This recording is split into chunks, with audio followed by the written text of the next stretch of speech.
my friends, to the InObscuria podcast, a podcast where we exhume obscure rock and punk and metal. That was good. That was a good one, right? Mark that down. Right. We'll use that again sometime. Use that one again. If you're not feeling well, we'll just record that and replay it. And what do we do here? We put things in one of three categories: the lost, the forgotten, or the should have beens. My name is Kevin Williams, and I just busted a nut. And that over there is Robert Harrison. We try to avoid that in this house, don't we? Don't bust a nut in the speakeasy. Don't bust a nut. Do that downstairs. It's easier to clean down there. How do those guys do it? God, mad respect for men that can sing up in that stratosphere register. Obviously, I cannot. Yeah. A little bit of reverb on that, you'd be fine. Yeah, you'd totally be fine. I'm Udi bald. Good Lord. Oh, man, what's been going on with you this week besides hitting your face on the mic? Which is now a tradition for me to hit the headphones on the microphone at least twice an episode. God, I think it's because I'm still recovering from my camping trip this weekend. Went camping up in your home state of South Carolina. South Kakalaki. Yes, right at the edge of Lake Hartwell in South Carolina. Beautiful piece of property called Avalon. It's about 120 acres. That sounds nice. Privately owned. About 20 different people own it. These friends got together 20 years ago after college. A lot of them were MIT grads, and they, right out of college, were making big bucks. They didn't know what to do with it, so they bought this piece of property just to have a place to have a reunion, get together so they could stay in touch. And then over the years, I've gotten to know several of them and got invited up there, took the camper up there, just had a great time. Just hippies. When I say hippies, there was about 30 of us total. Really smart hippies. Really smart hippies. Fun to hang out with. There's about 10 different musicians, and there's pavilions out in the woods where they have these jam festivals and things. So you'd be walking along, and all of a sudden people break out into a bluegrass jam, and just real quality musicians. 4 o'clock in the morning. Drum circles. Yeah, there was a drum circle. Yes, yes. Like I said, hippie friends. That is a hippie thing. A lot of psychedelics. I got lost. And I didn't take a flashlight with me. I'm stuck in the middle of a field. Didn't you have your phone? No, it has a flashlight on it. No. As soon as I got there, that phone was turned off as I pulled into the dirt road. And so, yeah, it rained a little bit, but it's beautiful, gorgeous. Like I said, I got stuck in this field because I didn't know where the path was. So I just stood in the middle of this field for like half an hour. But then I kept noticing, look at the stars. And then I get distracted, and finally somebody came and saved me. And then, of course, on pulling out with the camper, about to get on the main road, and I hit this piece of metal that's sticking up out of the ground, blow a tire. Oh. And, then the venture begins, having to go to Walmart in the middle of nowhere. How does one change a tire on a camper? Oh, no, it was on my truck. Oh, okay. Oh, no, this was the beast of a truck that I have that pulls the camper, and I couldn't get the spare tire down for the back of the truck. So it was like a series of unfortunate events that make it an adventure. But yeah, it's the third day of recovery from that. I think tomorrow I should be okay. Just clean out all the toxins that were imbibed during that weekend. Got it. Well, after you get lost in the woods, go listen to Pot of Thunder, Growing Up Rock, Slamfest Podcast, Decibel Geek, Podcast Rock City, Cobras and Fire, Rock Strikes 10, Metal Up Your Podcast, The Dummy Room, History Science Theater, State of Amorica, Potter Than Hell, Podkiss, The Kiss Room, I Love It Loudcast, Ages of Rock, The Synaptic Empire, and a new one that I've been listening to, The Hustle, and, of course, I know that song. Monty's Rockcast. Come visit us at InObscuria.com. Like us, share us, recommend us on all of the socials. We are there. And please leave us a review. Hey, check real quick, see if we have that review. You got it? Yeah, right here. Yeah. What does it say? It says, hi, Kevin and Robert. How are you? I am fine. If you like me, please check yes or don't. Never mind. Yeah, we have no reviews. Come on, people. Yeah. Hook us up. This is the sound of not a review. Not a review. I'm not reading that review. Twitter does not sound like that. No. Facebook does not sound like that. You can leave us reviews there. It doesn't have to be some formal place. You can tell us on those socials. Just mail it. We'll give you our address. You can snail mail. Old Smyrna Firehouse. Just write that on the outside. They know where it is. All right. Well, last week was good. Hopefully people heard some music that was good, that they hadn't heard before, or if they had heard of that band, hopefully it was a different version of the band and they were turned on to something new. We're going to do something different this week, and I did not have to do any reaching out to the spirits. They reached out to me this time. Oh, they know where you live. Yeah, so the other night, about 4 a.m, and I found that's the best time to be awoken, I think. It's when you really feel good.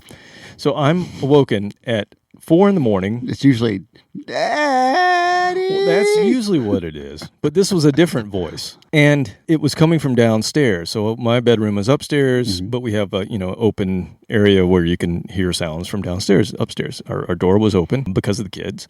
And yeah. And anyway, I hear this sound, and in my dream, I'm like, why is this person talking about Cheap Trick? And it was really weird. And I woke up and I went, okay, that's an odd thing to dream, that somebody's talking to you about Cheap Trick. Well, was it the Dream Police talking to you? Oh, the Dream Police! I didn't even think of that. That's good. Well, that would have been awesome if I had. That would have been awesome, sir. That would have been awesome. But no, I hear it again as I'm actually awake now, and I hear it again. Would you like to purchase the new album by Cheap Trick? It's Alexa talking to me in the middle of the night, saying that because you bought so and so, you might like the new album by Cheap Trick. You don't have a brain chip implanted yet, and you're getting subliminal messages from Alex. How freaky is that? I'm asleep. Yeah. How did Alexa start talking to me when I'm asleep at 4 a.m. and wake me up to ask me if I wanted to buy the new Cheap Trick? That's why she's not allowed in my house. That is I do not want to hear voices when you live by yourself. Really bizarre. Would you like to place it in your cart? What the hell? Yeah. And why was Alexa that loud? But it was super loud. So I figured it out. I told her no, by the way. No. Because I had already purchased it, you dumb machine. Duh. I bought that 3 months ago. Come on. Jeez. That was on pre-order. But I figured it must be the spirit of Bunny Carlos going through the Alexa and asking me to buy the new Cheap Trick. And Bunny Carlos was the drummer for Cheap Trick. Now, he's not dead. I'm just thinking that he might want me to. I was going to say, he doesn't play on their music. Yeah, he doesn't play on their music and he's not in the band anymore. Yeah, he retired. I don't know. I had to pick somebody that was not with the band, but musical spirit. I don't know why I was awoken to be asked if I was going to buy the new Cheap Trick, but it did ignite something in me, a spark, if you will. And today we're going to have episode 74, Reigniting Power Pop. Hell yeah! So power. Don't pop your piece. Power pop. You have to kind of it's hard to do that in the mic and turn just a little bit sideways. Yeah. Power pop. Who's the first band you think about when you say the word power pop? Cheap Trick. That's who I think of. The first. Well, when you say the first band, meaning the band that did it first. Well, maybe let's talk about that. That's my first thought. Is Cheap Trick is the ultimate power pop band when you think of what is power pop. But when you look at the history of the word, the phrase was coined by a Mr. Peter Dennis Blanford Townsend. Oh, Mr. Townsend. Mr. Townsend, yes. Pete Townsend in the late 60s to better describe the Who's music and to set them apart from all of the other British invasion bands at the time. And it really does fit the Who. He described them as power pop. Which is really what they are. There was no such thing as hard rock at that time. No. And I wouldn't really call the Who hard rock. They had some hard rocking songs, but they're almost prog rock into some of their music. They had some of that too, but I think power pop actually really fits the Who really well. They started off as a total British pop band, and then they became this powerful pop band. So that makes sense to me. And here's the definition according to the wiki, so you know it's right. Genre typically incorporates melodic hooks, vocal harmonies, an energetic performance, and happy sounding music underpinned by a sense of yearning, longing, or despair. Okay. Well, I don't know about the last part. I don't know about the last part either, but that was more emo. But I think it does describe what happened to the British invasion bands, especially. They were pop bands. They had a lot of melody, a lot of harmonies going on. And as they progressed, a lot of them got heavier and heavier and kind of gave us what became hard rock and metal and all that kind of stuff. But I think power pop does explain that sort of Beatles, Stones, Who vocal sensibility with some powerful guitars behind it. So that works for me. Power guitar. That's a big part of power pop. It's pop, if it's just but synth, it it's rocks. just pop. It's pop, but it rocks, right? Exactly. Pop rocks. that was already taken. Right. That was already taken, so they had to call it something else. So it's also been used to describe a whole bunch of bands over the last 55 years. They still use this term to describe bands, but these bands could be in other genres that you think of. A lot of new wave bands have been called power pop. Punk bands, glam rock, pub rock from Australia, that's really power pop. College rock, psychedelic, alternative, pop punk even, indie rock. There's a lot of bands that have put under the power pop category that also fit in these other places. And it makes sense. It is, if it has hooks, if it's melodic, if it's, a lot of good harmonies, but it's powerful, you can pretty much call it power pop. But there is a certain sound. And Cheap Trick is one of those bands that really elicits that. Yep, that's power pop. And from what I remember in my college years, there seemed to be a big revival of power pop because there were a lot of bands that would come to our college town and play and refer to themselves as power pop instead of alternative, which was interesting for the time because that was the mid-'90s. But I remember there were several bands that would refer to themselves as, so we're a power pop band. Because alternative started to become more, we're REM. Or maybe they just didn't want to identify with what was cool at the time. There's always that too. But I thought it was cool. Other bands I think of, and maybe you as well, the Knack, the Romantics, a lot of these bands that didn't fit into other categories sometimes got considered, you consider them power pop because they had pop hooks, but they were rocking. But you need categories like that because there are some bands that you can't categorize and you got to have something. And it just works out well for a lot of bands. And then you put the subcategory to power pop, just like you do all this other things. So you have power pop, punk, power pop, new wave, power pop, this. So it's just little offshoots of general term. It's all pop music when you really think about it. Everything that we even play is considered pop music. If you like it, then it's popular. Because it's popular culture. But here's some bands that I think of. You may disagree, but bands that I think of when I think power pop as its own thing. We mentioned Cheap Trick already, but I think of the Kinks. I think absolutely they could be put in that category. Todd Rundgren. He's kind of all over the place, but he's got a lot of power pop sounds. God, I would have to go back and check that out because all I know of is I don't want to work. Just want to pay. Well, there's a couple other Todd Rundgren songs, but they don't strike me as power pop. But that's just a small snippet of his. The bang on the drum song. Yeah. The Go-Go's. Yes. They were definitely power pop. The Jam. If you ever listen to The Jam. XTC, yeah. Like I said, the one big song, Dear God, is not necessarily a power pop song. Yeah, you wouldn't think of that, but a lot of their other music. If you went and listened to the whole catalog of it. Yeah. Even the Cars. I know a lot of people put them in new wave, but they were kind of not new wave. It was the more power new wave. The guitar, they had a lot of guitar. I mean, good God, they had a great guitar player. Yeah. The Replacements, again, another band that you could sort of lump into punk. You could put them of all the bands. I just heard a couple of hours ago on an indie rock channel. I've always thought of the Replacements as a little more jingly jangly, just kind of not acoustic, but depends on when you started listening to them. And all of a sudden, there's this really hard song. It didn't have any drums on it, and I went over and looked at the phone just to see what band it was, and I was surprised to see that was the Replacements. So once again, didn't realize their harder edge to it. That was absolutely power pop. Yeah. Their early stuff especially was really punk rock. Matthew Sweet, I would definitely call one of the best power pop. Did you know that Matthew Sweet, this is weird, Matthew Sweet actually mastered one of our singles with The Swear? Really? Yeah. Somehow Cooper knew him, I guess through his father, because Cooper was the guitarist in The Swear. His father does a lot of promoting around the Southeast and just knows everybody. And somehow he knew Matthew Sweet, and Cooper grew up with him. And yeah, we needed to mix one of our singles. And he goes, I think Matthew can do it. I'm like, Matthew who? Matthew Sweet. Like, that's pretty cool. Yeah, let him do it. Yes. So, yes. Anyway, that's my Matthew Sweet story. I never met him. Yeah, he's got, he had a number of 3 or 4 hits. Girlfriend, man, that is a power pop song. Yeah, he had the touch for that. I would even lump these two artists, which you may disagree, Oasis. No, I think that's total power pop. Lenny Kravitz. Yeah, if you can't put him in any other category, then yeah. He's hard to put into categories, but I actually think he fits. He's just cool. God damn, but I think he fits in power pop because he was doing this kind of mix of R&B and pop and all this stuff and rocking it. So that works to me. Okay, so that being said, we're not going to play any of those bands. That's not what we do here. Nope. So I am going to start with a band from Halifax, Nova Scotia, Canada tonight. Halitosis, Canada. Oh, sorry. And the band I'm talking about is a band that you may have heard of called Sloan. Not Slade. Not Slade. Sloan. Sloan. You ever heard of Sloan? Ferris Bueller's girlfriend in Ferris Bueller's Day Off. That was her name, wasn't it? She was hot. No. That's not what we're talking about. I'm sure I've heard of it, but I can't picture any songs of there. So I'm surprised fill being me around in. me for so many years. 'Cause You probably told me all about them, and it's just not there yet. So it's refresh another my one of those memory. occasions where, damn it, he's talking about some band again that I don't know. Just tune him out and nod. Oh, look at that pretty thing out the window there, shiny stuff.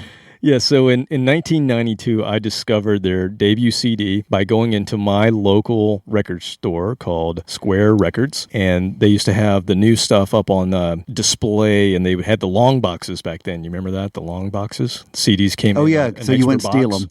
Yeah. It was harder to stick them down your pants. I think it when was they were because they gone. had those bins for albums, and then they converted them for Yeah. cassettes, and they put these long things. I think it was both. And then they just put the CDs in there as well. But Yeah. anyway, they were in the long box. So I saw this long box, and I never heard of the band, and I picked it up, and I looked at the logo on the front. This is how visual of a person I am. I looked at the logo on the front, and the artwork went, looks like something I might like. And then I turned it over and I looked at the picture of the band, and they looked kind of punk rock, kind of dorky, and kind of like retro cool. And went, oh yeah, this is going to work for me. So you fall in love with your eyes, and then I then did. your ears. And the visuals did not mislead me. You know, I went down the right path, and we got this power pop band called Sloan, and their first album came out in 92. So I picked up their first album, not really knowing. And they were formed in 91. And they're still together. They are known for, they're one of those bands that switches instruments on stage. And I've seen them several times. And they all write songs. They all sing. So even the drummer at some point, he comes out front, plays guitar. And I think one of the other guitarists goes back and plays drums. And they do all this switching and with keyboards and everything. And it's just super cool to watch this band play. And they do it pretty seamlessly. There's not a lot of time missed on stage. But really good band. Kind of remind me of British Invasion type of music mixed with punk, mixed with just good pop sensibility. Power pop band Sloan. They've released 12 albums from 92 to 2018. They're probably working on another one right now. And in Canada, people in Canada know who these guys are. They're among the 25 best-selling Canadian bands in Canada, and they've been nominated for 10 Juno Awards, which is sort of like their Grammys. And they've won once. But colder. But colder, you're right. I'm going to play a song from their fourth album. It was really hard to pick a song because they have so many good albums, so many good songs. But the first time I saw them was them touring on this particular album, which is called Navy Blues. And it's just a kick-ass song. This song was voted the 12th greatest song of all time by some music mag called Chart. I don't know who that is, but it must be some Canadian rag. But I picked the song and then realized that it was actually a single. Didn't know that. So makes sense, though, because it was really appealing and poppy. And so I'm going to play that song called Money City Maniacs from Navy Blues, 1998.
rolling band.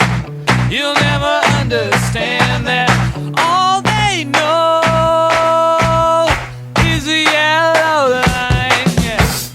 And the joke is when you woke his body was covered in coke fizz. And the joke is when you woke his body was covered in coke. Yeah, yeah, yeah. Joke is when you woke his body was covered in coke. Yeah, yeah, yeah. Joke is when you woke his body was covered in coke.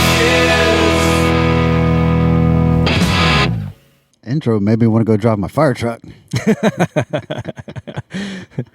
Yeah, pretty good sound effects there at the It's a beginning. good way to clear traffic. I recommend getting a really loud siren for your car, too. Now, I know exactly why you like that band. Why is that? If they put some makeup on their faces, who do you think they would remind you of? King Diamond. No. So that is amazing because it sounds 20 years older than it really is. Or 30 years. When did that come out? It came out in 98. 98, yeah, so almost 30 years older. That was early Kiss. I don't care who you are, you're going to listen to that and go, okay, yeah, that's early Kiss. But Kiss without the makeup in the 70s was absolutely a power pop band. Yeah. Kiss without the makeup in the 80s was just a hair band. Right. With lots of pop marks in their face. But God, yeah, I mean, that's just great power pop. Lots of Good hooks. hooks. Lots of Stops and catchy starts, choruses. dynamic changes. hand claps. Hand claps, yeah. Not too heavy on the guitars. I mean, power pop is heavy guitars, but not metal guitars. Right, Not right. shredding. It's a endlessly Marshall throughout. or a Exactly. high wide or a Fender Twin. Yep. It may be a good lead, but not, once again, not a, Yngwie Malmsteen type lead through it. A subtle, short, to the point lead. That band, it was really hard for me to pick something from them. That is a band that I never understood why they didn't have more appeal in the States, especially given they came out 92 playing sort of retro 70s, to your point. Yeah. Even on their debut, it kind of sounded that way. It was a little more punky edge on their debut, but still it was in that territory. And who was really tearing it up at that time in the States? Lenny Kravitz. And he was known for Bringing back the 70s. bringing back the 70s. Glam and 70s version. Flower of it. Power and Yep. whatever else. And I just never understood why that band didn't catch on. Might be a good band to have on the show later. Yeah, let's invite them. They should have been big. Oh, yeah.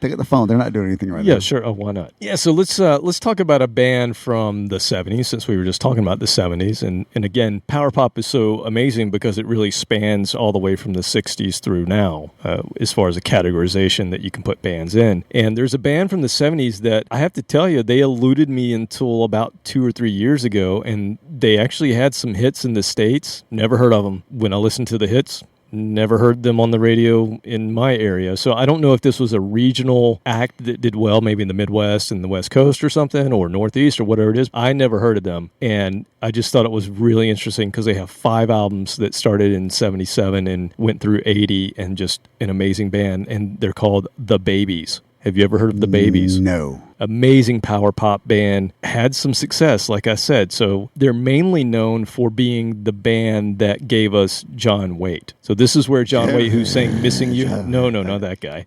The guy that sang Missing You. John Haidt. The number one hit from 1984. Oh, God, what am I thinking? Yeah, the crooner. Yeah, great vocalist. Yeah, this was his band. And apparently they did pretty well. So they're formed in 77 in London. They're an English band, but they actually moved to the States to kind of put their band together. And they must have come from some money or done some work before, because it said, in everything that I read, it said that they recorded their demo on a purchased 24-track mobile unit. Like back in those days, you didn't just go out and buy a 24-track mobile unit unless you had some funding behind you. But I don't know. That's what the Rolling Stones used to do. They had the mobile Rolling Stones unit. They'd go. Well, they recorded. Yeah, no, I saw something about a house in France that was used by the Nazis, and then Stones had it for a while, and they recorded in the basement. It was really creepy down there, and the mafia was involved because of how much heroin Keith Richards was doing. There was like a whole story on that. That's a great movie. Yeah, I've seen that. That's really great. Well, it's not that. Okay. But I don't know. They could have been doing that. But no, they recorded in the Malibu Mountains on this 24-track mobile unit. And yeah, it sounds horrible. Well, they got to deal with Chrysalis Records. And at the time they signed, it was the highest ever for a new music act to get signed, which, again, why have I never heard of this band? That seems like something that would be pretty famous. They're called the Babies, and the Babies is spelled Baby's, so they don't spell it correctly. And what I read was they named themselves that because at the time in the late 70s, it sounded light and poppy and didn't sound like a hard rock band, which at that time, I guess, from a record company standpoint, they were signing disco acts and not rock acts. People were counting off or writing off rock. Yeah, exactly. Rock was becoming the dinosaur, and they were doing dance and whatever else was going on with the AM stuff. So that's what I read. That's why they call themselves the Babies, which is kind of an interesting name for because it sounds like a punk rock band to me. Yeah, it does. It could have gone either way. It either sounds like a really light poppy band or it sounds like a punk band, which that would have made sense too for 1977. So maybe they were hoping that either one of those would get them signed, and it worked. So they had 2 hits in the U.S. from their first 2 albums. Both were number 13s on the charts. One in 77 and one in 78. And the one in 77 is called Isn't It Time? I listened to it. I don't remember it being played. The other is Every Time I Think of You from 78. I don't remember that one either. They're an English band, but they only charted and did well in the U.S. and Australia, which is just interesting. Here's some other notable things about this band. At one point, they decided, I guess John Waite originally was the bass player and he sang. At one point, he decided he just wanted to focus on vocals, so they got a new bass player, and that bassist was Ricky Phillips. Now, you will remember Ricky Phillips because you and I saw Styx a few years ago. He's filling in for the original bassist. And yeah, so he is the bass player in Styx now, and he was the guy that you kept joking, like, he's looking at you because you're not wearing his shirt or something. But we did make eye contact a few times. It was kind of weird because we were close. Moment. You had a moment. We were really close. Yeah, it was a good scene. And I was digging on what he was doing, and you're like, he's looking at you. Dude, give me your number. Yeah, so Ricky Phillips is the bass player, and they brought in a keyboardist to replace their original keyboardist, and that keyboardist's name is Jonathan Cain. Oh. From Journey. Don't Stop Believing. So he was in the Babies before Journey. So 77. So they ended, their career ended in 80. I thought Journey started before that. They did. He wasn't the original. Oh, that's right. Yeah, Greg Raleigh was the original. Oh, God, that's right. Okay, I'm getting my history mixed up. Because those guys came from Santana, right, and formed Journey, and then, when Raleigh left, Kane went, but he had just finished his stint with the Babies. So just interesting. Again, not heard of the Babies until about 2 years ago. They were just an incubator for other talent. The only reason I heard of them was because I saw an ad for the way that the ad was worded is the Babies are back or something like that. And I'm like, who's the Babies? And I looked at it. I didn't know they left. And they were playing Eddie's Attic of all places. So I think they tour again now, but it's not with John Waite, and it's with some of the other members of the band. Cain. But the guys went on to do other things. So after 1980, some of the guys went on to play for Elton John. They were like backing band dudes. And so they've done really well throughout their career and play with all these other groups. And again, they released 5 full lengths, 77 to 80, so a lot of output in a small amount of time. And then they've released 1 album since in 2014. But I'm going to play something from their 1980 album. They had 2 released in 1980, but I'm going to play from Union Jacks, which is a really fantastic album. And this is one of their singles called Midnight Rendezvous. So if you ever heard this on the radio, let me know.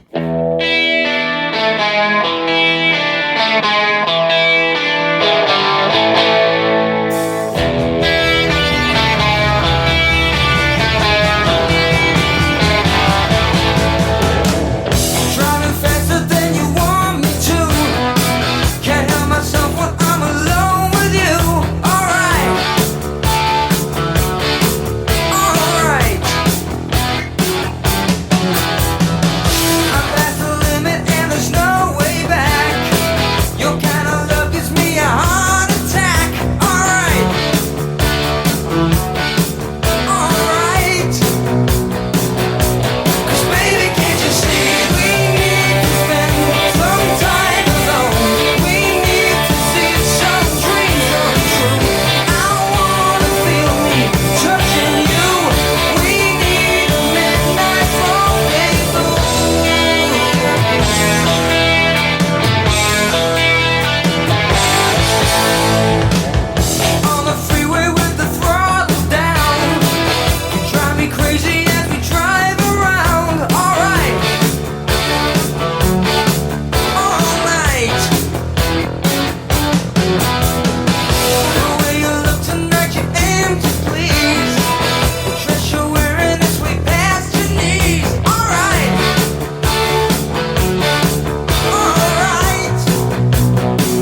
that guitar riff reminded me of, I think it was the Byrds or something like that from the late 60s, but I was thinking Stones. Stone, anything. I mean, it reminded me of like 15 different songs. That was the Right. great part about it. It was a good song because it reminded me of all the other good songs that I like. But the song itself, it firmly planted late 70s. That 2 more years from now, that would have had a lot more keyboards in it, synth, overly, just more of everything. And that was 1980 when this was Yeah, released. that's but right when that late 70s power pop.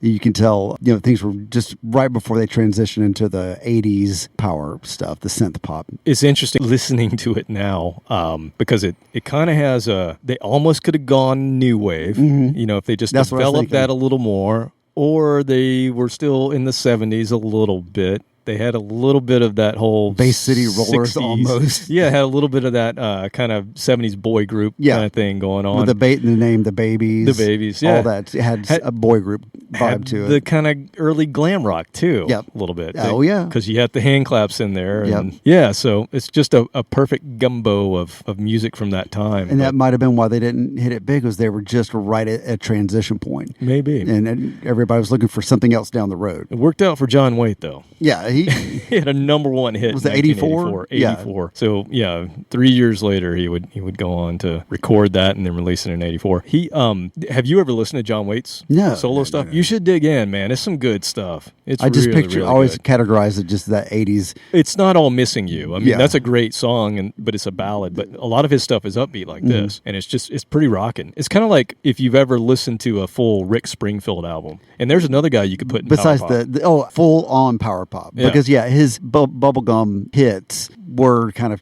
not toned down, but just cheesed up a little bit. But he tried to be a rocker. Yeah, a lot of his later 70s, early 80s stuff was very much power pop. But and John Waite's kind of in that class as well. But he went a little more of the times 80s new wavy stuff. But really, really cool. I was trying to get your reference, or you were talking about Tom Waite, weren't you? Yeah. Sorry. It took me a minute. I'm like, what is he talking about? Yeah, gravel voice guy. Yeah, I never listened to that No, dude. I know man. people that Oh God! love I am that going to guy. get my ass kicked by 3 or 4 friends of mine, I'm sure, for even making fun of him. I've never because gotten it. They love him so much. Never gotten it.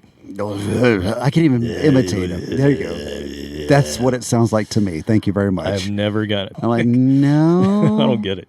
He's another one that I'm sure other people's versions of his songs are really good, just like Bob Dylan. I don't want to listen to Bob Dylan, but I want to listen to somebody covering his songs. I don't know. I couldn't tell you. But I mentioned that guys in this band went on to play with other groups. So you had Jonathan Cain go to Journey after this. You had Ricky Phillips, the bass player, who is now in Styx, but before that, he and Jonathan Cain were also in Bad English. Mm-hmm. So they did that in between Journey and where they went from there. The rhythm section played for Elton John, Rod Stewart for a long time. Some of them were in the Air Supply for a little bit. Humble Pie. I mean, these guys have played with everybody, but this Humble Pie, that's a band I don't know enough about it. Like Air That's an Supply, interesting I just band. think of their slow stuff, but Humble Pie, I know. Steve Marriott. If there was a single or two, I probably should know. So Humble Pie is predominantly a late 60s, early 70s band that the lead singer, Steve Marriott, is basically who Paul Stanley based his entire persona on. Oh, really? So if you go and dig back, we might do that. okay. We might have to do All that. right. I like it. All Let's right. do it. Well, let's move on. We're going to go back to the 90s. There was a lot of good power pop in the 90s. A lot of the there was. bands that got categorized as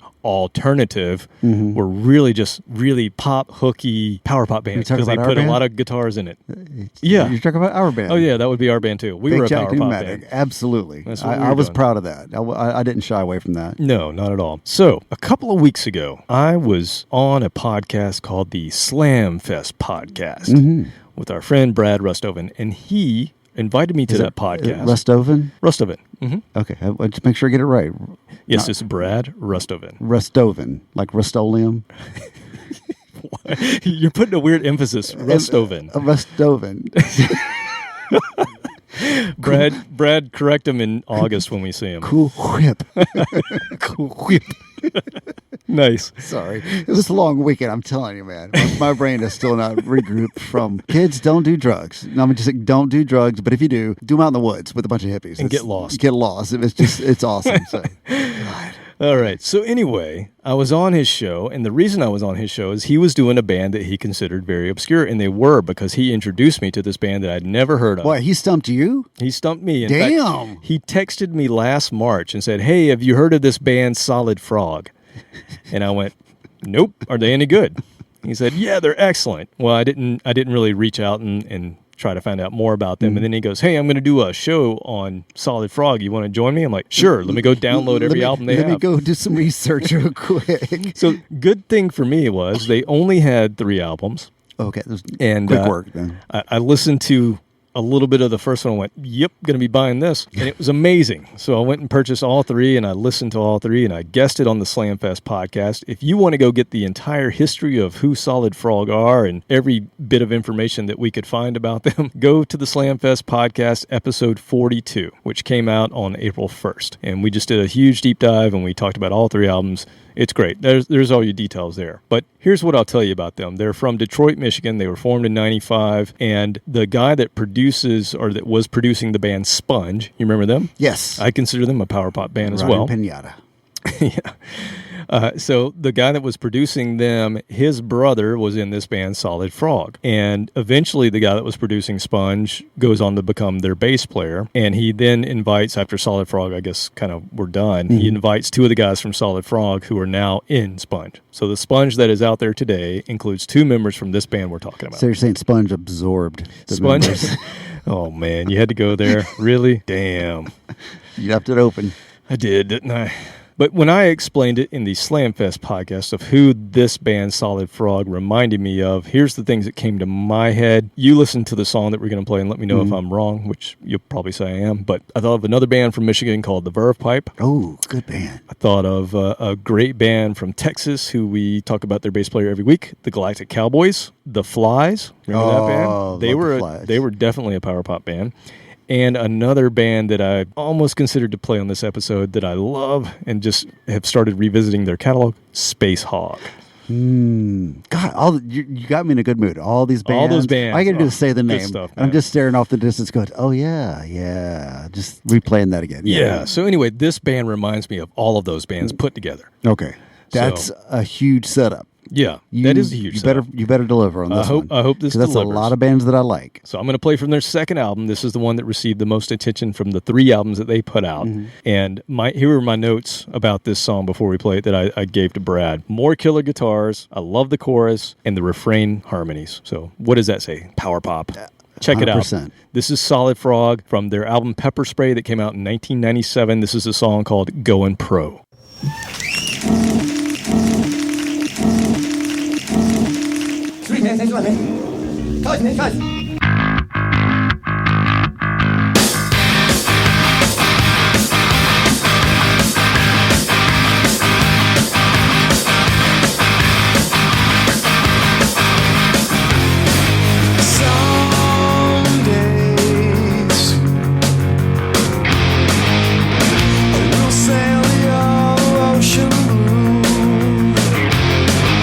Don't drink and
let's first acknowledge Brad Restovan gave us an amazing band just then. Right?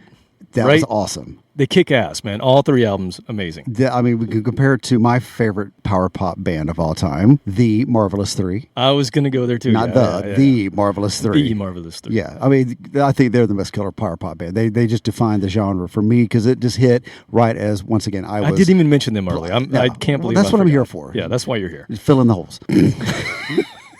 Well, I mean, I don't have anything else to say. You already said it. Yeah, the guitars, the choruses, the refrain, the harmonies. Yes, check all those boxes. Don't bore us. Get to the chorus. Get to the chorus. Exactly. That rhymes. Don't bore us. Get to the chorus. That's Tom our new Petty. T-shirt. I can't take. Oh, is that Tom Petty? That's a Tom Petty thing. Really? Yeah. Okay, I have mad respect for you, Mr. Petty. But I'm putting that on a T-shirt. Petty. You could almost say Petty was power pop in a way. Yeah, but all they play on the radios is real, just drony ass songs. But he had some power behind a lot of his pop some stuff. of his stuff. But like I said, he was all over the place. He was all over the place. Anyway, but yeah, so the Solid Frog, I would like to hear more, and I think you're percolating a episode on them, maybe. Well, Brad's already done it, so I mean, yes, that sounds like a good idea. Okay, Does it sure. matter? Just because he was first. It's not like it's not been done somewhere Is else. it copywritten or something? I might feel dirty if I did We that. just read his notes and Oh, that's a good idea. Just say, Yeah, if I have a bad week, I'll just reach out to Brad and get his notes. Reach out like to the that. spirit world via The man- text message. The man takes good notes. He put Can you together read his. them though? Or they like handwriting is pretty good. It was all in Word. I mean, he's okay. He's a. I think he's a. He's not a PowerPoint accountant or something. He okay. he put everything together and it was just perfect. Spreadsheets. That's I'm like, what we wow, need. that's better than the pizza box I wrote on. it really is. All right. Well, let's move. So I mentioned power pop has just been around forever, and we still call bands, even to this day, power pop. And I'm going to talk about an English band that was formed in 2000. So they're a newer band, and they have tons of releases, and they're really big in the UK. But again, maybe one song. Ooh, we'll see. Challenge. So this is a band from Leeds. They're kind of inspired by new wave and punk rock, but they were kids, so they were approaching this from a retro perspective. So it's kind of a 70s, 80s sound, but it came out in the 2000s, and they're still going today. 7 studio albums from 2005 to 2019. Drum roll, please. The name of the band is the Kaiser Chiefs. Okay, yeah, one song. One song, yeah. right? One song. Is that Ruby? Yes. Is that the one you yeah. know? Ruby. And that gets stuck in my head many times a week. Now that you think about that, Yeah. power pop. Oh, God. That's yes. a power pop band, even though they were put into the indie category, which is another term that is like alternative. It means nothing. Nothing. It's just that sounded cool at the time, so everybody's going to be called indie. I'm a hipster, and I listen to indie rock. pop. Like, no, you don't. They're on a major label. How are they indie? Sit down, hipster. The hell are you talking about, beard? All right. Urban lumberjack. Urban lumberjack. I like that. So they are. I considered playing this band way back on episode 5 because they had a release in 2019 that I thought was really strong, and we had a Black Friday special. Remember where I was telling everybody to go buy albums, and I almost played them then, but I didn't, so I'm going to play them now. And they've had a bunch of successful singles in the UK, just the one we know here. You may know the other one too. I Predict a Riot is the other one. Oh, that's right. So I Predict a Riot think and that's Ruby. somebody else. Ruby. So those 2 songs, that's pretty much all we know here in the States. They have a ton of albums. Like I said, 7 albums, great music. They've won a whole bunch of awards in the UK. We know 2 songs. But they're good songs. But they're really good songs. And the whole reason that I got turned on to this group, aside from the singles that I'd heard, is Brandon Steele, our good friend who is in Blackberry Smoke. Yes. At one point, he was touring Europe, and he was texting me. We text from time to time, hey, how you doing? Where are you today? And he told me, oh, we're in whatever country and playing here. And I'm like, that's so cool. Well, so I did that one day, and he sent me back a text, and he said, hey, there's a live stream if you want to catch our show. I'm like, oh, cool. And I happened to be working from home, so I pulled up the live stream, and Blackberry Smoke didn't go on for like another hour, but I had already clicked on the live stream, and who was the band on? The Kaiser Chiefs. And I was just blown away by this band, and that's when I fell in love with them. So it's quite a mix. Kaiser Chiefs right before Blackberry Smoke. Well, it was one of those festivals. Different vibes. They had various stages. Oh, okay. Right? So they'd show one group on one stage, and they'd go over to the other stage and show the next now one. for something completely different. Exactly. So that's when I was turned on to them, and I'm going to play a song from their 3rd album. And again, you tell me, is this power pop? I think it is. And the name of the song is Spanish Metal, so I had to play it. And this is from their album Off With Their Heads.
Was that it? In and out with that one. In and out. Well, we may have to call that punk if it's only going to be 2 minutes long. It is a 2-minute song. 2 minutes 19. Okay. They're just like, we're done. But yeah, that's what I dig about that band. Yeah, they didn't have the catchy hook, but they did what they wanted to do right there. Yeah. I mean, the chorus kind of comes in later in the song, but this is the first song on the album, so it's kind of a build-in, lead into everything else. It's an intro. But that makes more sense now. I just love it. I think it's cool. A little Spanish tempo, or a little homage to that at the beginning. Exactly. Or actually throughout the song. Exactly.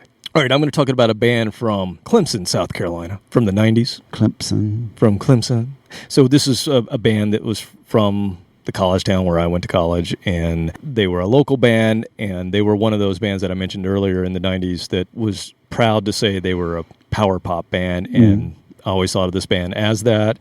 And when I thought about doing this episode, their song immediately just clicked in my head and went, you know what, I'm going to play it. So probably no one's ever heard this unless you just happen to be from South Carolina in the mid to late 90s and caught this band because they played almost every weekend somewhere. But it was a band called Dreamclok, and one word, Dreamclok. And the reason I knew this band really well is not only did they play almost every weekend, but they also owned a music store called TNT Music. And that is where I purchased so many of my pedals and guitars. I bought an Iceman guitar there once, an Ibanez Iceman. But I didn't get the Paul Stanley model because it was way too expensive. Yeah, it's another $300. So I got the cheap one, and it didn't sound so good, but that is, I bought it there. I also bought a couple of amps there, crates back in the day. I used to play crate amps. They're solid, man. They just it was work. Solid state, that's for sure. Yeah, they just work. But unlike the ones I bought. That's what I could afford back then. But those guys owned the music store, and then they would play. So everybody knew them. They, like I said, they were not ashamed to call themselves a power pop band, and they were all about Beatles types of, vocal hooks and things like that with their music. So I'm going to play some Dreamclok. This is from their CD that came out in 1996 called That's the Thing, and this is the song called That's the Thing. Today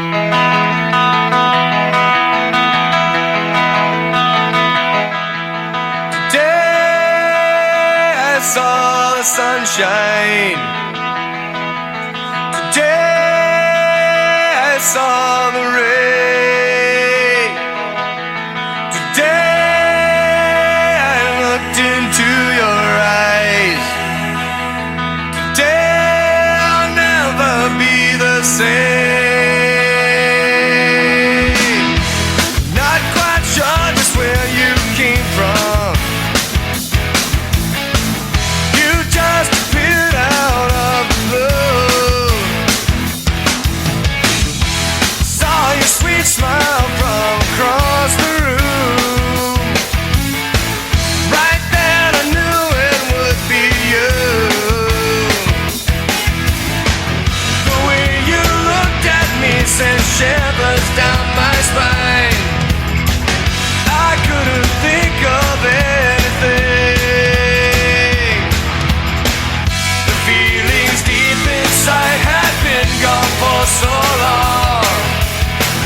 I never thought they'd come again.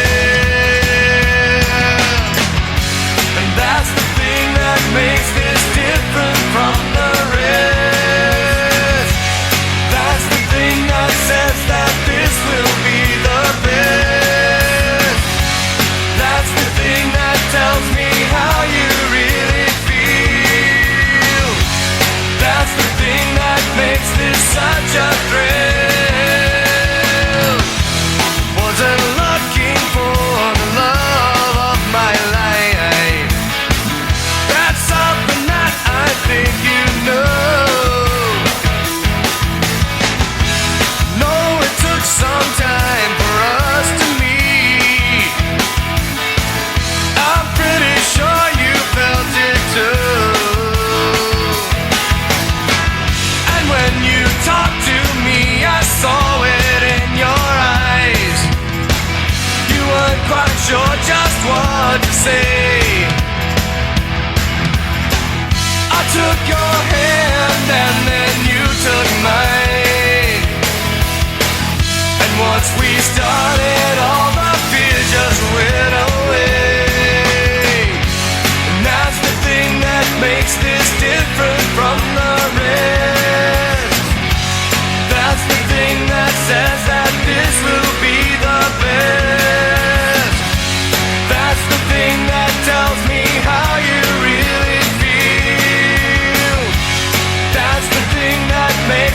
such a thrill. And now my life is different since you came my way. I never thought that I would ever find the strength to say I get excited just to feel your touch. It's been so long now since I wanted love so much. And that's the thing that makes this different from the rest. That's the thing that says that this will be the best. That's the thing that tells me how you really feel. That's the thing that makes this such a thrill.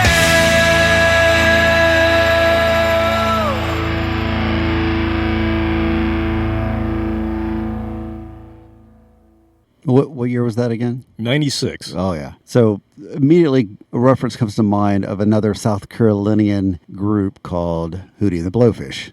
Mm-hmm. Darius Rucker, the singer of that group, this guy sounds kind of like that. He's got a little bit of that raspiest of the Darius voice, but also kind of a blend with that and Toad the Wet Sprocket, which is about that same time frame. These guys were a little heavier than Toad the Wet Sprocket. They were definitely more on the acoustic side, but that's a band that I did go deep into their album and listen to like the entire album start to finish over and over. Which one, Toad? Yeah, Toad the Wet Sprocket. And so they had some other songs that were more rocking that just they weren't the radio hits. Yeah, I had some of their stuff. I would have considered both of those bands you just mentioned more of an acoustic based act, whereas Dreamclok never had an acoustic guitar on they're stage full ever. rocking, but it had that little bit of an edge to it. It was a little more organic. It wasn't as just on the metal side of things. Little jangly in the guitar sometimes, but I believe their guitarist's name was Pat, if I remember correctly. But he could wail when he wanted to. He was really good, and they would go on to play some gigs with Cheap Trick and Joan Jett. So they were accepted into the power pop stage hierarchy. At one point. Yeah. So anyway, just cool. I always dug that band. They definitely.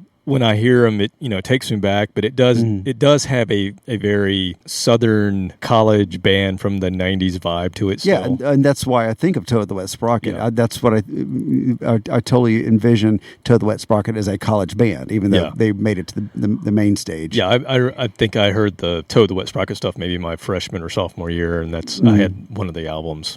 And my Hootie and the Blowfish stories when I lived on Hilton Head Island in South Carolina. My two friends said, "Hey, we're going to this bar tonight. We're going to go see this band." And I'm like, I don't feel like going out. It was like a Wednesday night. They're like, "No, it's a really good band. They're from South Carolina. They're called Hootie and the Blowfish." I'm like, what a dumbass name for a band. No, I'm not going to never work. I'm never going to say. And it was at a bar that probably held 100 people. And this was a good 2 or 3 weeks before their song hit big, where there's some stadiums after that. I'm just like the Hold My Hand song. Oh yeah, they had three hits within a month of each other. So yeah, they ruled the world there for about a year. They did. Good. I respect what they did because they were so close to home. They were from Columbia. Yeah, they would come to Clemson and they would play the local Clemson dive bars, and people would flock to see them. They always had good attendance, but it was never my thing. But to have them be in those dive bars one year, and the next year they sell out the basketball facility of the arena. It was like, okay, I've got some respect for that. Oh hell yeah, all day long. And from what I understand, people that love them love the shows. But for me, I hate to say this, but I actually hate that band. I cannot stand them.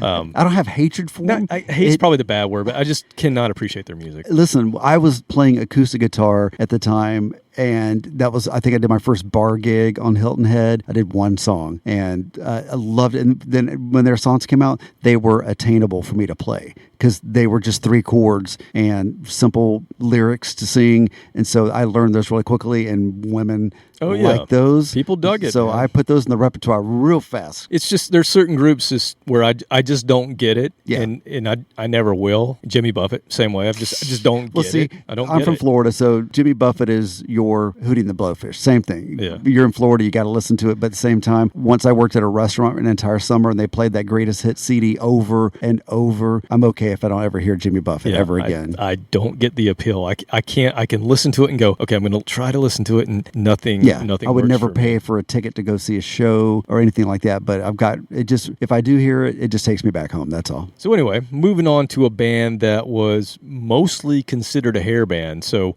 if you think about power pop in the 80s, a lot of the bands that we talked about previously were either lumped into that new romantic era or into new wave, but there were actually power pop bands, and even Cheap Trick. Cheap Trick sort of was considered a hair band there for a little bit in the 80s. They had one good power ballad, but they kept it going. And that a lot of bands, Boston, they had a good power ballad. Yeah. Amanda. Yeah. So a lot of the 70s bands were able to keep it going. Heart had a couple of really But good they were power considered, ballads. but Heart and Boston were considered still pop bands. Mm-hmm. Cheap Trick kind of made the move into the hair band territory, because a lot of the hair bands loved Cheap Trick. I guess if they were an influence for a lot of the hair So bands. I think here's stage shows especially. Here's a band that I'm going to play next that most people, because they came out in 88, 89 time frame, and because of the way they looked and they dressed and the colors that they used, they were lumped into being a hair band. And they sort of are. But at the same time, they're really just a power pop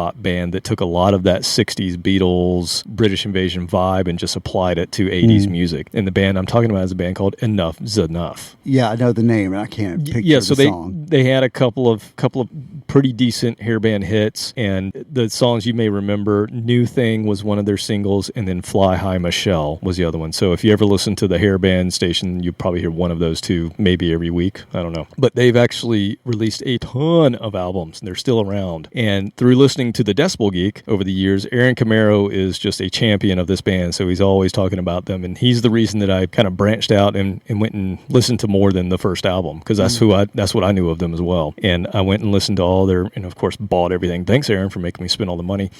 And so I gave them a shot, and then realized that I really, really loved this. And they've been very prolific over the last 30 years. But I think they were misclassified, and that was probably to their detriment a little bit. Even though they had a couple hits and they did well on their first two albums, but then they just got dropped. So 89, 91, their first two albums come out. They're kind of placed in that Sunset Strip world. They wore neon. They had these minor hits, and then with the grunge movement and everything else that came in the 90s, Anything just got dropped. associated with hair bands just got decimated. Yeah, so they went the independent route and just kept going, and they're still going. And even though they lost their original lead singer at one point, now they're just with the I believe the bass player Chip Enuff is the lead singer now. But originally they had Donnie V, and the songs with Donnie V, the albums with him, he left in 2013 are the strongest ones, to be honest. And I'm going to play from, he actually left the band for a while and then came back, and they did this album called Dissonance, and I just think it's great. And I didn't realize that they had lost their guitarist on this album until I did a little research and looked at the liner notes. And guess who's playing guitar on this album that I'm going to play from? George Lynch. Jake E. Lee. Oh, really? Yeah. So. Oh, you should be able to pick that out. Yeah, I should have. Here's a little Enough's Enough with Jake E. Lee playing. This is called Fine Line from their album Dissonance that came out in 2010.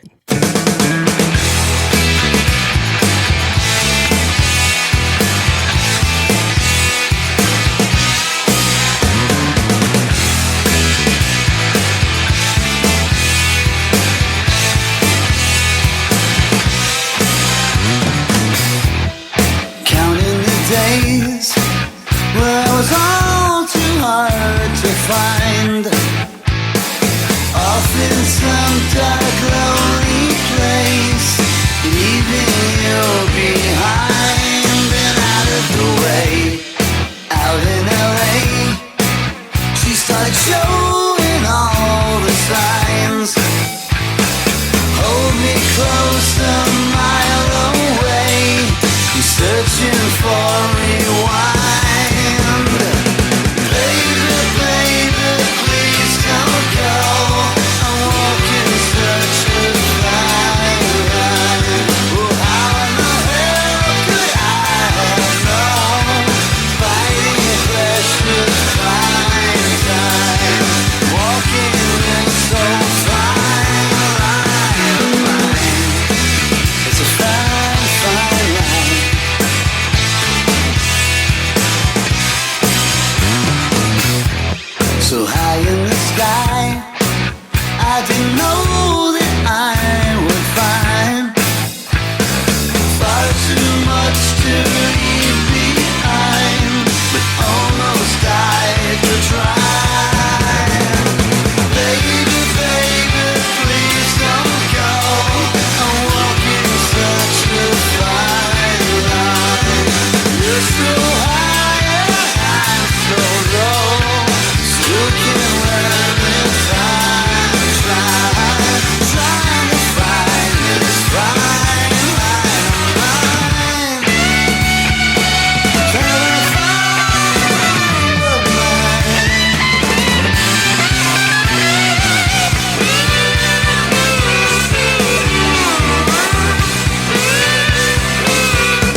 Now that's some solid rock and roll right there. Right. I didn't know it was Jake Lee. I wouldn't have known it was Jake Lee if you hadn't told me, but it was just good, solid guitar play. Now, if it had been Zach Wilde, I would have figured that out. Right. He's got such a little more subdued maybe with them, but still, it's just good guitar work, though. Oh, man. Good stuff. And that band, I said they were prolific. They've had 15 full-length albums from 89 to 2020. They released an album last year, and they're still going strong. Hopefully, at one point, they're going to reunite with Donnie V so that they can get... I mean, those vocals are just great. Yeah. They don't sound exactly the same without him, but still sound great. It's just not quite I think they're due for one last really good tour. Yeah, that'd be awesome. And I actually saw them on the Kiss cruise, and it was without Donnie V, so that's how I know what they sound like without. You've heard both. It was still good show. Chip Enuff still wears his crazy 70s looking get up with his little round glasses that are red tinted lenses and bell bottoms and all that, and just cool. Has fun with it. Quirky cool. If you can still fit in it. Exactly. Yeah, quirky cool, but really fun band. Enough's Enough. Go check them out if you only know the 2 singles. All right, one more song for you, and this is another English band, and this is a band that I first heard of. I'm kind of embarrassed to say. I first heard of them and saw their video at the end of the movie Clueless. In the 1990s, I went to the video store, and Clueless had come out, I guess, a couple months before, and so now it's on video. This is what you did back in the days, kids. And I go to the video store, and I'm like, I am by myself. Nobody's watching. Nobody knows that I'm going to watch a chick flick, or chick comedy, which is what it was. Yeah. And so, I took it home and watched Rom-com. it. Yeah, and at the end of it, they had a video from this band, and they're featured in the movie as well, but I absolutely fell in love with the music, and I actually think the movie's really funny, so whatever. I dug it. She's hot. She's super hot, and back then it was okay for me to say that. Yes, exactly. So the band I'm talking about, however... Historically speaking, she's hot. That's Alicia Silverstone, right? Yes. That's who that was, yes. Yeah. And the girl that passed away, I can't remember her name. She was cute, too. I don't remember. Got to be a little more specific. that one actress that died? Oh, yeah. Brittany Murphy. That was her name. Oh. Yeah, she was in there as well. She died? She did. She passed. I don't know if she OD'd or something. DO'd, something. She did. KO'd. So anyway, this band that I discovered is called Supergrass. Oh. Do you remember Supergrass? Yes. Yeah. Total power pop band, Yes. man. They were like another one of these groups that were just out of time with when they came out. We just talked about them. No, we didn't mention Supergrass. No, this episode. Oh. I am actually referencing a previous episode that I was on. Can you Wow. believe How that? do you even know what we talked about? It's somewhere. It's filed. It's filed away, man. I don't know if we did. This is another band, though, that has a whole lot of amazing songs that at some point may want to revisit them and talk a little further about them. But today we're just going to play one song. And originally this band was called The Jennifers. I'm glad they changed their name. Yeah. And they're influenced by a lot of the stuff that you dig, which is shoegaze. And came out in the late 90s, so that that period it kind of ended a little bit, but they were also really into the 60s music of the Kinks and the Who and that sort of stuff, so they kind of put it all together and became Supergrass. Now, before they decided on the name Supergrass, they were Theodore Supergrass. Again, I'm glad they changed their name. Somebody got to them. Yeah, well, they're they're English quirky humor that we don't get. Benny Hill. Benny Hill. There you go. So their debut album, I Should Coco, came out in 95 and was a #1 hit in the UK, and we had the single that was on the Clueless video, which I think the single did all right. It was called All Right. All right. See what I did there? Yeah. So Okay. Good tie-in. Anyway. But they continued their success for a little bit in the States with their next album, and I'm going to play from that second album, which is called In It for the Money. I remember them being played on our 99X station that was our local Atlanta station a little bit, but not too much. They did well in the UK for their next several albums, but they, like a lot of bands, they never could match their debut, so every album got a little bit less and less as far as popularity, but great albums, all of them, and they split up in 2010 after 6 full lengths and here's another case, one shelved record. So they have an unreleased record that's sitting out there somewhere, but they have regrouped. So who knows, maybe we'll get to see this band or get to hear this album that never came out. They regrouped in 2019 with the hopes of touring the next year. Oops. That didn't happen. So cough. Yeah, so they were supposed to tour America and Australia in this time last year. Well, we're ready for them to come back. So they should come back. We're all vaccinated. And hopefully when they do, they will open with this song, In It for the Money.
Wait. That's how it ends. God, I love the fact that you were getting all these snippets of different subgenres of power pop. That was representing the shoegaze portion of power pop. We had the hard rock, edgy, almost not quite metal, but close version of power pop. But it all still it's all fits, power pop, right? It's all power pop. You got to have that little bit of tambourine or a clap, big hooks, harmonies, a lot of guitar, but not overly metal guitar. So that was good. I just a very abrupt and unsettling ending to that. Well, that's another one of those first songs on an album, so it's going to lead that into does the make second more sense. song. It's just with digital these days, cutting off songs, where you normally would think it would just keep going. You want me to play the second song? Sure.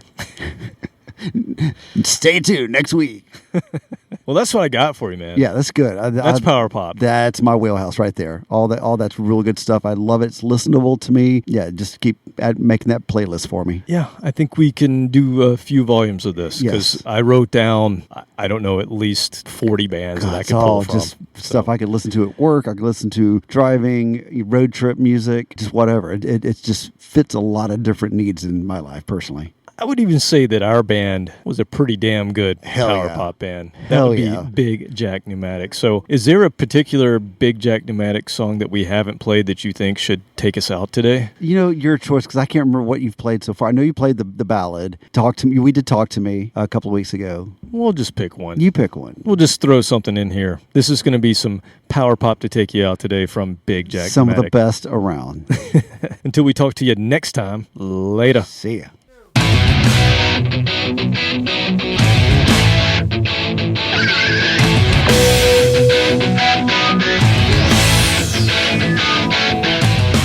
I'm feeling different, but it's all the same. Every day I can find another reason that I don't belong here. Inside the circle, within the lines, square peg in a round world. Think it's time that I move to a different state of mind. 'Cause I'm feeling just a little short of alternatives. I wasn't far enough to the left of anything, but the more I tried to fit in with the pretty boys and all their daddy's toys and all the shiny things that made me wanna scream, drowning in the mainstream, drowning in the mainstream.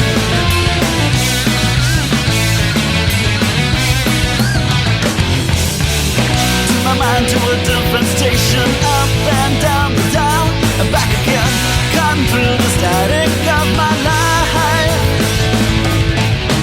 I heard a new sound coming down from the mountain underground, telling me that it's time to sell my soul, 'cause it's only rock and roll, they say. 'Cause I'm feeling just a little short of alternative.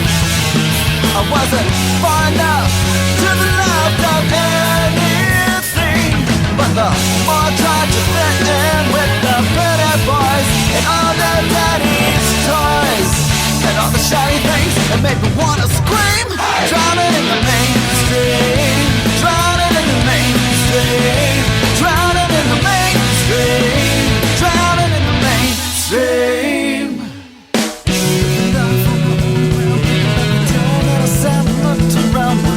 If we're all the same in a relative way, why the hell are they keep telling me to change?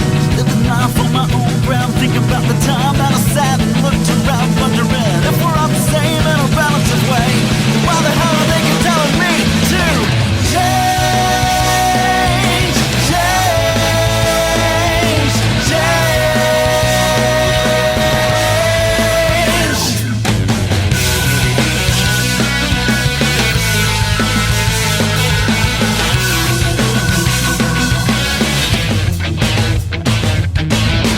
Just a little short of alternative. I wasn't far enough to the left of anything and everything, but the more I tried to fit